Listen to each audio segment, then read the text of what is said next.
So let's bring on our legal panel. I'm joined by News Nation legal contributor Jesse Weber and trial attorney and legal analyst Misty Marris. Thanks to you both for being here. Okay, the whole case seems to revolve around whether or not Baldwin pulled the trigger. He says he didn't. The prosecutor in today's charges seems to say, yes, he did. Yeah, and really, that's what it comes down to, because, and it's complicated, right? The original gun was destroyed by the FBI in their testing. And so we thought that was the end of the case. And it turns around, they actually reassembled the gun. They sent it to an independent forensics lab in that state. And what they were able to determine is the only way that gun could have gone off is if the trigger was pulled, if it was depressed, which would suggest that Alec Baldwin wasn't telling the truth. But, Misty, this new forensic analysis is on a gun that isn't the same gun that was fired on the set. Absolutely. That opens the door wide open for the defense to really attack that analysis. How do you know that the only way this gun could have discharged is by pulling the trigger? And why didn't we get the opportunity to conduct our own independent testing on the gun that was actually used? You know, that model that's being used to conduct the testing, the defense is going to argue that that's not reliable and that's not dispositive, and that's how they're going to try and raise reasonable doubt. Isn't that a problem, Jesse? I mean, that they're using replacement parts on a gun.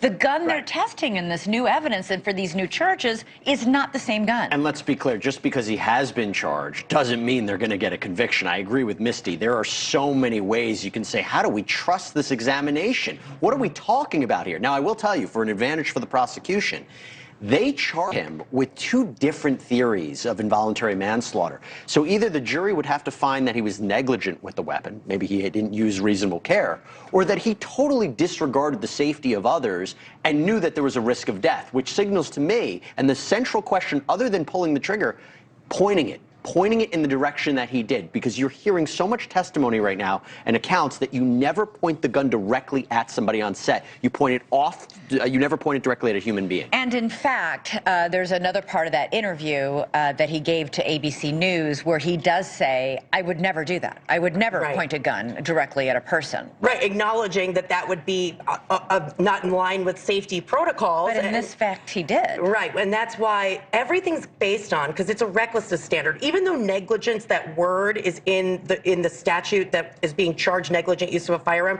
it's really recklessness when it comes to criminal culpability. So was there this deviation that had no regard for human life, and it requires us going into his head, his subjective knowledge of what would be safety protocols, and prosecutors are going to have to attack and say, well, how did he deviate from that? So that's a point that they're obviously going to be latching onto. And the other big issue, of course, is did he not pay attention during the safety protocols? He was a producer on the film. They were already concerns about the safety on set. And the fact that if he was on his cell phone and wasn't paying attention to the training sessions and decided to have this dress rehearsal, which was kind of rushed, it seemed like she wasn't there, Hannah Gutierrez-Reed, the armor wasn't there, but you felt the need to just have this rehearsal. Yeah. Those are really tough questions. Not saying a conviction, but tough questions. All right, the other big issue unaddressed is, you know, what Alec Baldwin was saying with Chris Cuomo there, which is how live ammunition got on that set. We still don't know. Yeah, that's the million-dollar question. And guaranteed, as Alec Baldwin said in that interview, that's going to be consistent with his defense, that that's really the critical fact. That's really the only thing that matters. There's going to be a lot of focus on that. And look, there's a lot of information about this case because there's civil lawsuits, there's charges against others.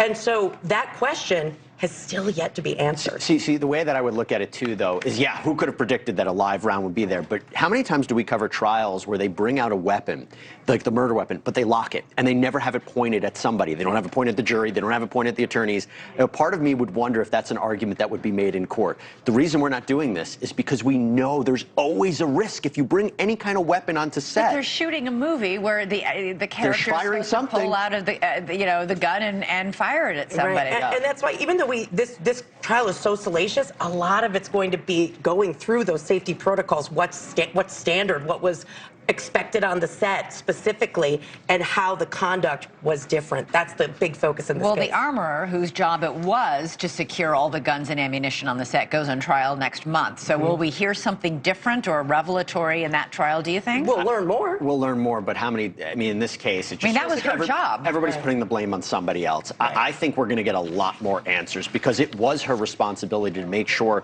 there wasn't live ammunition on that set. And maybe there are going to be loose holes, but she also has a lot of tough questions. And Jesse, but to that point, you make such a good point. One of the other issues is her qualifications. Oh. And that's going to be a very part of her young. trial and going to be relevant to this Very trial young, as well. very inexperienced. By the way, the union representing actors has come out with a statement saying it is not the actor's job to make sure that the firearms are safe. That is the armorer's job. So, wow. All right. Misty Marris, Jesse Weber, thank you so much. Thank you.